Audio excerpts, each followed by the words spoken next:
Hey there. Welcome to another episode of the Stuffology Show, where we dive into the wild, weird, and sometimes downright chilling corners of history.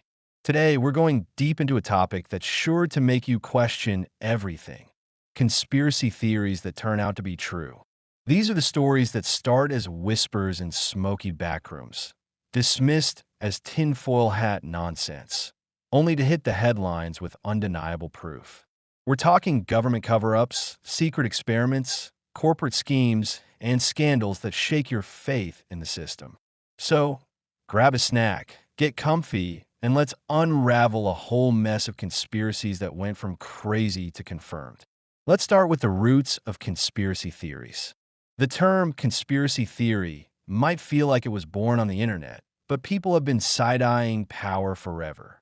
In ancient Rome, folks gossiped about senators plotting to knife emperors in the bathhouse. Medieval Europe had its own rumors about secret societies like the Knights Templar pulling strings from shadowy castles. But the modern conspiracy theory, where hidden groups orchestrate world events, really kicked into gear in the 20th century. Why? The world got more connected. Telegraphs, radio, newspapers, and later the internet meant secrets could spread faster than a wildfire in a drought. The Cold War was like gasoline on that fire. The US and Soviet Union were locked in a global standoff, with spies, propaganda, and covert ops creating a perfect storm of paranoia. Governments and corporations were growing bigger, more secretive, and people started wondering what was really going on. Some theories were pure fiction, but others? They hit uncomfortably close to the truth. One of the earliest conspiracies that proved real was the business plot of 1933. Picture the U.S. in the depths of the Great Depression.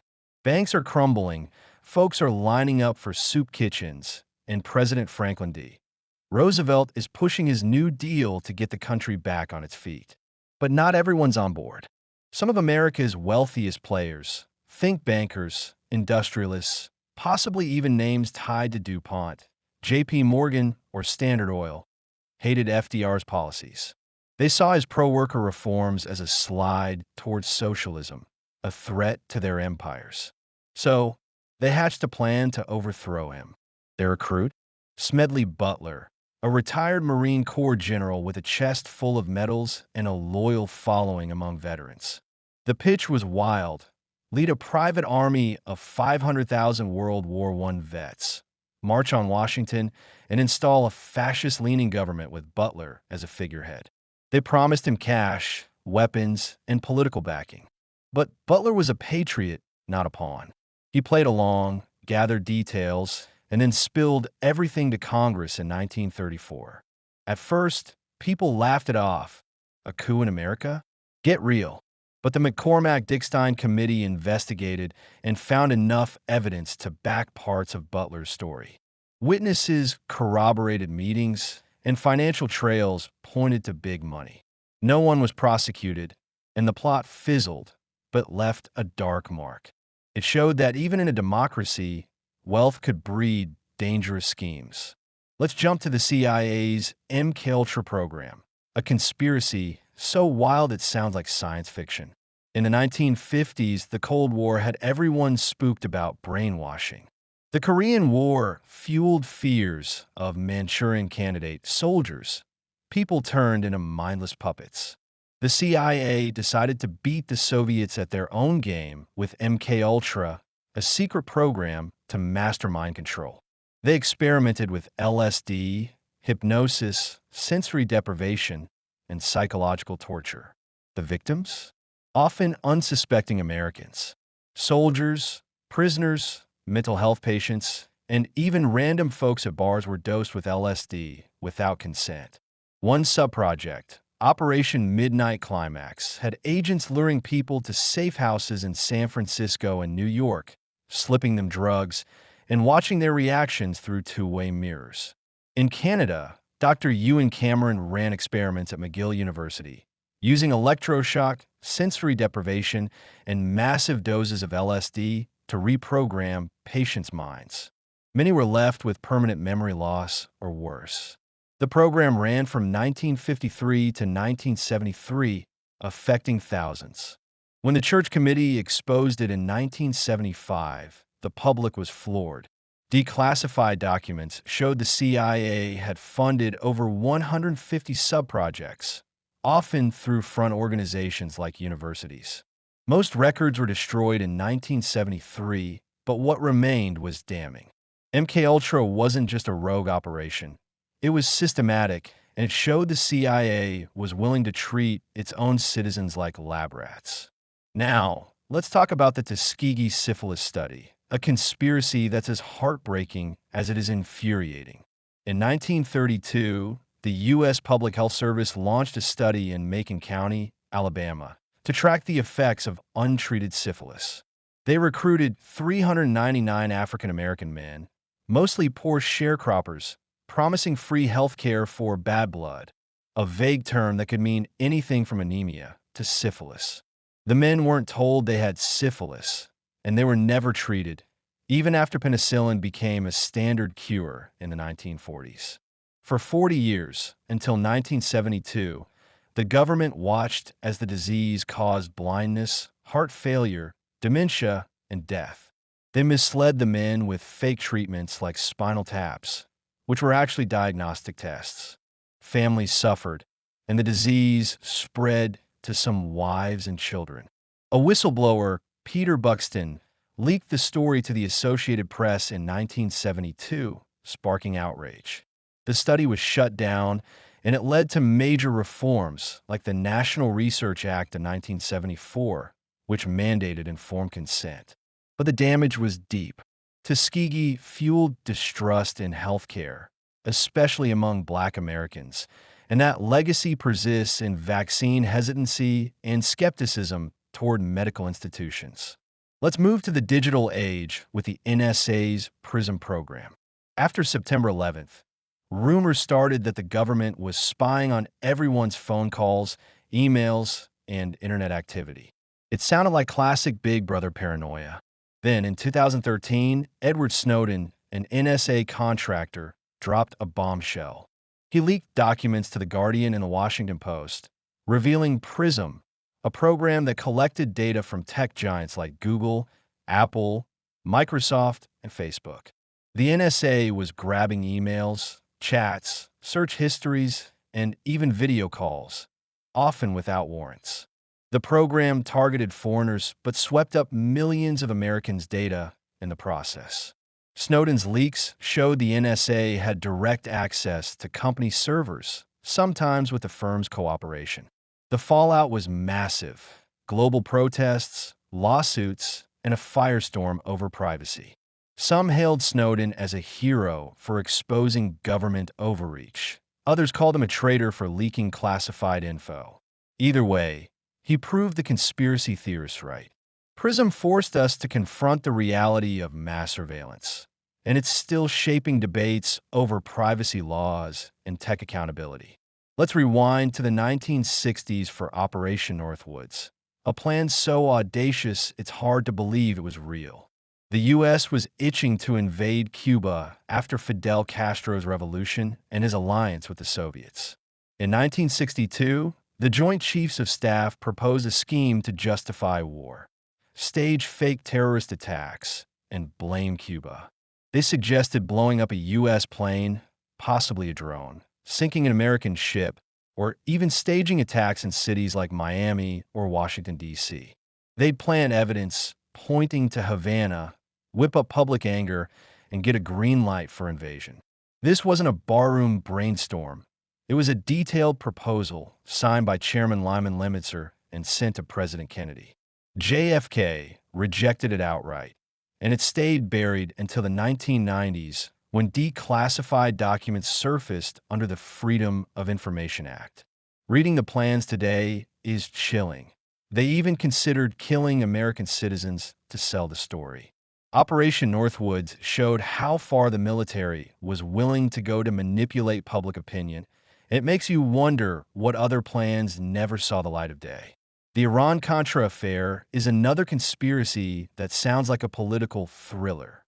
In the 1980s, the Reagan administration was juggling two problems: an arms embargo against Iran, and a ban on funding the Nicaraguan Contras, rebels fighting a leftist government. Rumors swirled that the U.S. was doing something shady in Central America. The truth was wilder. The administration was secretly selling arms to Iran via Israel to secure the release of American hostages in Lebanon. The profits were then funneled to the Contras, bypassing Congress's ban. This came to light in 1986 when a Lebanese magazine exposed the arms sales and congressional hearings dug into the money trail. Lieutenant Colonel Oliver North became the scandal's face, admitting to shredding documents to cover it up. Several officials were convicted, though many convictions were later overturned. Iran-Contra showed how far a government would go to skirt its own laws, and it deepened public cynicism about foreign policy. The Gulf of Tonkin incident is another case where conspiracy theory held water. In August 1964, the U.S. claimed North Vietnamese boats attacked American destroyers in the Gulf of Tonkin. President Lyndon Johnson used it to push the Gulf of Tonkin resolution through Congress, giving him near unlimited power to escalate the Vietnam War. But by the 1970s, declassified documents and accounts from sailors like Admiral James Stockdale revealed the second attack was exaggerated or fabricated. The NSA had skewed intelligence reports to justify escalation. The result? A war that killed millions and cost billions, based on a lie. When the truth emerged, it shattered trust in the government's war motives and gave conspiracy theorists a grim victory. Let's dive into COINTELPRO, the FBI's secret campaign against activists. From 1956 to 1971, the FBI targeted groups they deemed threats: civil rights leaders, anti-war protesters, Black Panthers, feminists, even Native American activists. They used dirty tactics, wiretapping, forging letters, planting fake news, and infiltrating groups with informants. Martin Luther King Jr. was a prime target. The FBI bugged his hotel rooms and sent him a letter suggesting he kill himself to avoid scandal. In 1971, activists broke into an FBI office in Pennsylvania, stole documents, and leaked them to the press. The Church Committee later confirmed COINTELPRO's scope, exposing how it disrupted lives and sowed paranoia. It showed the government wasn't just watching dissenters, it was actively sabotaging them. Another conspiracy that proved true is Project SHAD, a secret military program in the 1960s. During the Cold War, the Pentagon wanted to test biological and chemical weapons. SHAD, Shipboard Hazard and Defense, involved spraying U.S. Navy ships with nerve agents and bacteria to see how sailors would fare. The catch? The sailors weren't told. They thought they were part of routine drills. Tests used substances like sarin gas, simulants, and bacteria believed to be harmless, but later linked to health issues. In the early 2000s, declassified documents and veteran advocacy brought SHAD to light. The Department of Defense admitted to exposing thousands of sailors, and many reported long-term health problems.